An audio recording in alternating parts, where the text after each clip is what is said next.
আসসালামু আলাইকুম ওয়া রাহমাতুল্লাহি ওয়া বারাকাতুহু। প্রিয় দর্শক, আপনারা সকলেই ভালো আছেন। আজকে আমি আপনাদের সম্মুখে গুরুত্বপূর্ণ কিছু আলোচনা করব। আপনারা সকলেই শুনবেন ইনশাআল্লাহ। আমরা সকলেই জানি আমাদের সম্মুখে ঈদুল আজহা অতি তাড়াতাড়ি চলে আসছে। প্রিয় ভাই বন্ধু সকল, হয়তো আমরা অনেকেই নিয়ত করেছি যে আমরা ঈদুল আজহার দিন আল্লাহর নামে জানোয়ার কুরবানি করে দেব, কিন্তু যাদের উপরে কুরবানি ওয়াজিব তারা তো দিতে পারবেন, কিন্তু যারা গরিব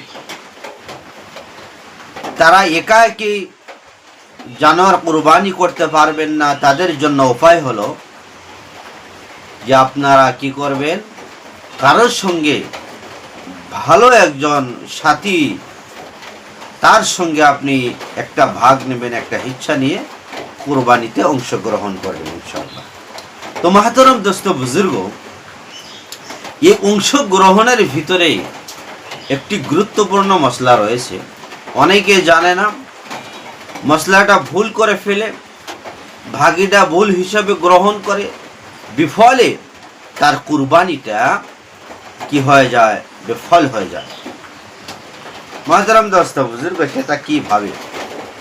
মাসআলার ভিতরে লিখছেন হযরত মাওলানা রফাত আল কাসিমি সাহেব দামাত বরকাতুহুম, তিনি কিতাবের ভিতরে লিখছেন हर एक शख्स का हिस्सा सातवां हिस्सा से कम ना हो।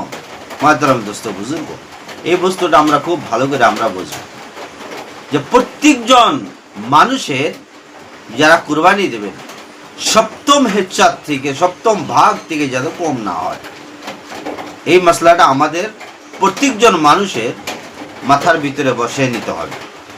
মাহতারাম দোস্ত বুজুর্গ, যেরকম উদাহরণস্বরূপ আপনি এমন একটি জানোয়ার কিনেছেন, কথায় কথায় ধরেন একটা জানোয়ার 21,000 টাকা দিয়ে আপনি কিনেছেন, সেখানে যদি 7 জন মানুষ ভাগ হন সেখানে 3,000 টাকা করে পড়ে। কিন্তু এখানে যদি এরকম হয় যে 6 জন মানুষ, 5 জন মানুষ 3,000 করে দিয়েছে, আর একজন মানুষ কি করেছে 4,000 টাকা দিয়েছে, আর একজন মানুষ গরিব দেখে তার জন্য 2,000 টাকা ভাগ রেখেছে, মাহতারাম দোস্ত বুজুর্গ, এই কুরবানিটা আপনাদের শুদ্ধ হবে না। কারণ যখনই আপনি আপনার ওই পশুর মাংসগুলো নিয়ে বাড়িতে যাবেন, তখনই বলবে, আপনার ঈমান, আপনার আত্মায় বলে থাকবে যে মাংস কিছু কম দিয়েছে আমাকে, আর বাড়ির থেকে এরকম কথা বলতে পারে। তো গতিকে শরীয়তে আমাদের জন্য যেটা নির্ধারিত করেছেন, আমরা সেই কথার উপরে ইনশাআল্লাহ চলবো। অর্থাৎ আমরা সপ্তম হিস্সা যেভাবে নেওয়া দরকার সেইভাবেই নেব, 1 টাকা কম আর বেশি করা যাবে না।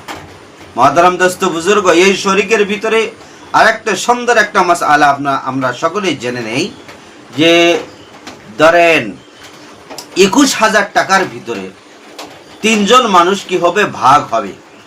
তার ভিতর থেকে একজন হচ্ছে গরিব, 3টা ভাগ করলে 7,000 করে হয়ে যায়, 3টা ভাগ করলে 7,000। 2 জন মানুষ ধনী, 7,7 14,000 টাকা নিয়েছে, আর একজন গরিব, সে 7,000 টাকায় পারতেছে না।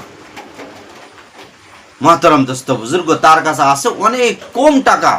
তো এই ক্ষেত্রে আপনি কি করতে পারেন, এই যে ধনী ব্যক্তি, আপনারা 2 জন মিলে 17,000 টাকা, 17, 18, 19, 20, 21, 18,000 টাকা আপনারা 2 জন ভাগ করে নেন, আর সপ্তম হিস্সা হয় 3,000 টাকা, আর সেই 3,000 টাকার 1 ভাগ সেই গরিবের হিস্সায় ফেলিয়ে দেন। তাহলে এই মাসআলাটা শুদ্ধ হবে, কুরবানিটা শুদ্ধ হবে। আশা করছি আপনারা সকলেই আমার এই মাসআলাটা বুঝতে পেরেছেন। এই হিসাবেই আমরা যাতে জানোয়ার এবং কি এই পশুগুলো আল্লাহর রাস্তায় কুরবানি করতে পারি।